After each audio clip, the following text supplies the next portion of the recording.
Hi guys, Yip McGann here, and welcome back to another episode of There I Read It, where I'm going over the Harry Potter books chapter by chapter for the very first time in my life, and today we're on Harry Potter and the Chamber of Secrets, chapter 10. And there's a ton going on in this chapter, from a Quidditch game to Hermione getting a hold of a restricted book, and even some surprise missing bones. So let me get straight into my notes because there is quite a bit of interesting things to cover. The chapter starts in one of Lockhart's classes, and Harry gets to be the shining example for all of Lockhart's reenactments. And I'm really kind of wondering, I have a good idea of what Lockhart is and what he's about, but I wonder, in that professor's mind, are the reenactments like a punishment? Is Lockhart trying to degrade Harry? Does he think he's helping Harry become a star, so it's a nice gesture? Or is it something to do with Lockhart being this sort of fame chaser and he wants it to look like he's the one that made Harry into this well-known public figure? Like, oh, you were just a nobody, Harry. You were barely popular at all, and then I came along and now you're the school superstar. Everybody knows your name. I kind of lean towards the last one being correct, but I still don't know exactly how to pin down Lockhart and his motives. Gosh, I really hope he's not the surprise villain of this book, because I kind of like him. And when the students are leaving Lockhart's class, he says that their homework is to compose a poem about his defeat of the Wagga Wagga werewolf. And of course, the student who writes the very best poem is going to get a signed copy of one of Lockhart's books. He's just fantastic. I so admire his level of ego. Even somebody who is constantly on camera and recording, I kind of hate myself, so I don't know. I wonder if under Lockhart's top visual layer, if he's sort of self-loathing too, and all of this grandeur and all these great things that he wrote in his books and all of this attention seeking that he does is because he doesn't really like himself and he doesn't know how to cope with it. But anyways, Hermione, who needs this restricted book, actually gets Lockhart to sign for said book so that she can check it out of the library. And so Hermione is all set to make Polyjuice Potion because Lockhart didn't even look at what the title of the restricted book was that she wanted. So he was a very, very good patsy. And poor Hermione is just like shaking as she's trying to give him the note and put one over on him because she's so sweet and pure and honest. And then before the kids can get out of Lockhart's class, he pulls Harry aside and lets him know that Lockhart himself used to be a star seeker at school, so much so they wanted him to go pro, but he was all about that community service kind of lifestyle. Yeah, right. But then Lockhart tells Harry, who, just a reminder, is like the youngest Quidditch player in 100 years or so. But Lockhart tells Harry that he has no problem trying to help out a kid who's not as good as him. And it's just almost to a comical level here how much, if everybody is a nail, Lockhart is always trying to tap down everybody else's nails so that he's the one sticking up the highest. So I kind of wonder if by the end of this book he's not going to end up being the nail that gets hammered down because he sticks up way too much. But Hermione gets into the library, which is run by Madam Pince. I don't think that name has come up before. And Madam Pince really looks over that signed note hard, but then ultimately gives Hermione the book that she needs to make Polyjuice Potion. And Polyjuice is apparently the most complicated potion that Hermione has ever seen.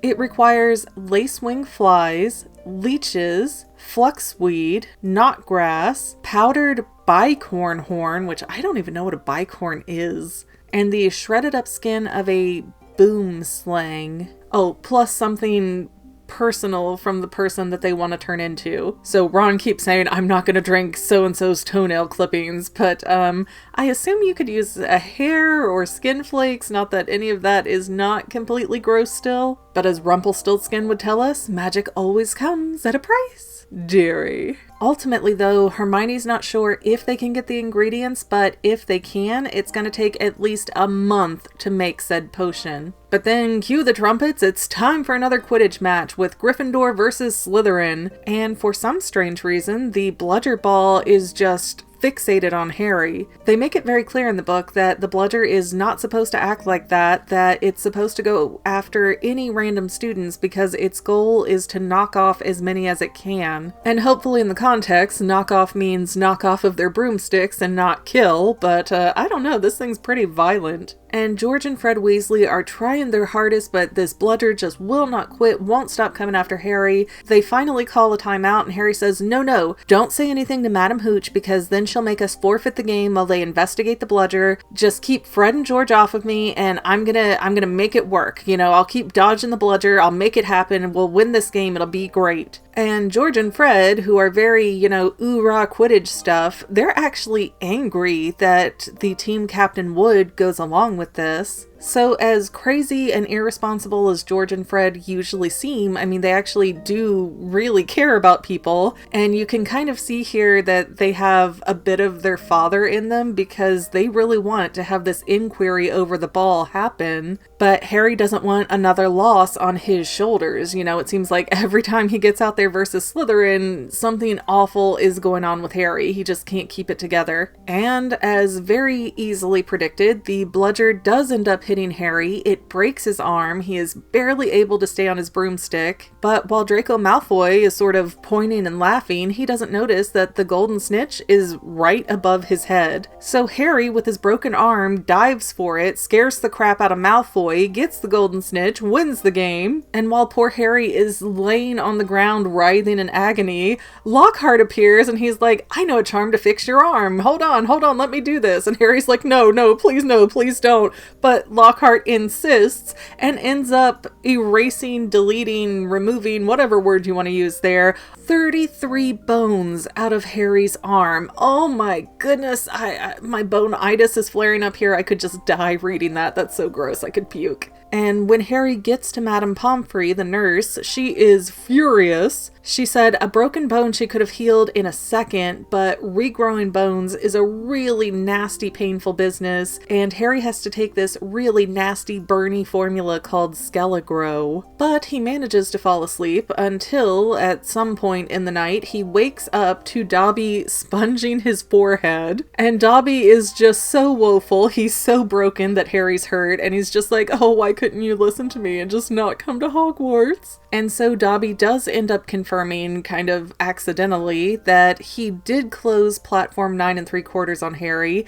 and he also, hexed or whatever the bludger. That didn't say exactly what he did to make the bludger act up, but Dobby was responsible for that. And Dobby also gives us a little more house elf backstory. He says he wears a pillowcase as a sign of his enslavement, and that house elves can only be freed if their master presents them with clothes, so a master or anybody over him would be afraid to even hand Dobby a sock, because then Dobby could go, thanks for the clothes, peace out. And obviously that's not what you want out of a slave. And also, Dobby doesn't really clarify this very directly, but he explains that to the enslaved community who lived through Voldemort being in power, they all just thought that dark times would be over their heads forever, and then Harry Potter defeated Voldemort, and that made Harry like a beacon to all of the enslaved that the dark days can end. So even though it's not directly clarified either way, it seems that Dobby is acting of his own accord and not due to any kind of Malfoy orders. Again, though, I think this is an issue that could still flip